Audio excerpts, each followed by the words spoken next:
Karnavalas didelis ir šią šventę pradėsime tradiciniu mūsų rajono mero Alvydo Vaicekausko pasveikinimu. Labą dieną, mėly šventės, mėly sporto šventės dalyviai. Noriu pasveikinti visus susirinkus čia į Prienus, visus, kuriems sportas nesvetimas sportas, kurie propaguoja sveiką gyvenimo būdą.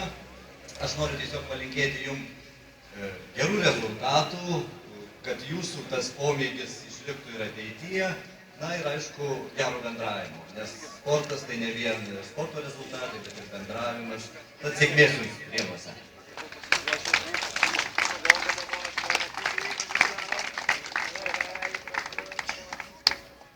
Ir dabar visiems trumpa tokia informacija.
Dabar iš karto bus išvežami sportininkai į starto vietą, bėgikai.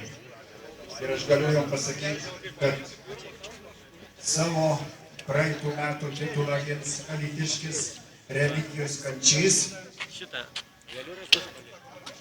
Bėgime taip pat dalyvaus olimpinių žaidynių dalyvis Marius Žiūkas, Prieniškis, Osvaldas Stadulis, kai sakiau, vienas iš mažesnių, ir 77 metų kaunietis Matas Ankudavičius.